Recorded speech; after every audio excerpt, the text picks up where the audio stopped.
Jangan percaya ya kalau ada yang bilang sebuah organisasi internasional menobatkan Jokowi sebagai salah satu pemimpin terkorup di dunia. Itu kabar bohong.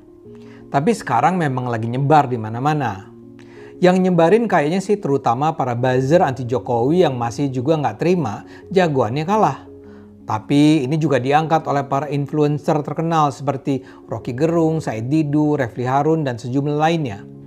Jadi organisasi yang dimaksud adalah OCCRP yang kantor pusatnya di Amsterdam, Belanda.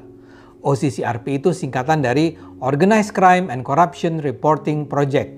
Kalau di Indonesia ini ya jadi Proyek Pelaporan Korupsi dan Kejahatan Terorganisir. Mereka itu didanai lembaga-lembaga penting seperti Kementerian Luar Negeri Amerika Serikat, Open Society Foundation, USAID, dan juga National Endowment for Democracy. Intinya, OCCRP ini berfokus pada proyek investigasi untuk membongkar korupsi di seluruh dunia. Mereka punya jaringan jurnalis di seluruh dunia termasuk di Indonesia. Setiap tahun, OCCRP memilih tokoh yang layak disebut Person of the Year atau tokoh tahun ini. Tapi jangan bangga kalau disebut sebagai tokoh tahun ini, karena yang mereka maksud adalah tokoh yang bisa dianggap sebagai tokoh yang paling korup. Jadi image-nya buruk. Yang pernah terpilih di tahun-tahun lalu misalnya adalah Vladimir Putin dari Rusia atau Duterte dari Filipina. Nah, tahun ini mereka memilih mantan Presiden Suriah yang baru saja digulingkan, Bashar al-Assad. Lalu kenapa nama Jokowi juga disebut-sebut?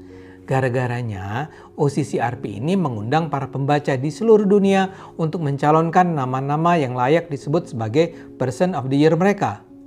OCCRP melakukannya melalui akun X. Jadi siapapun bisa mengirimkan nama-nama yang dianggap pemimpin paling korup.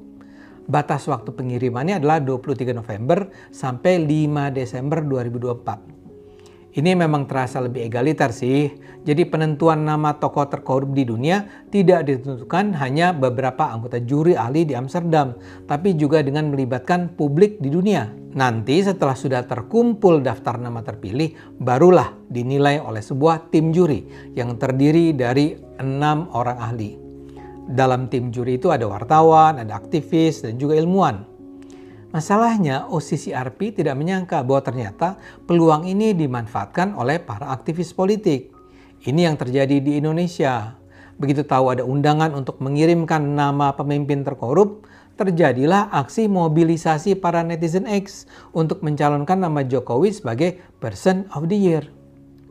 Melalui repostingan yang berulang-ulang, pesan-pesan itu menyebar di Indonesia. Dan gara-gara itulah Jokowi masuk dalam daftar 5 nama pemimpin dunia dengan jumlah suara terbesar yang dinominasikan sebagai pemimpin terkorup di dunia. Yang memperoleh nominasi terbesar adalah Presiden Kenya, William Ruto, yang memperoleh 40.000 suara. OCCRP sendiri ternyata memilih nama Person of the Year bukan dari daftar nama yang dinominasikan pembaca. Yang dipilih justru al-Assad, padahal nama Assad tidak ada dalam daftar nama yang dinominasikan pembaca.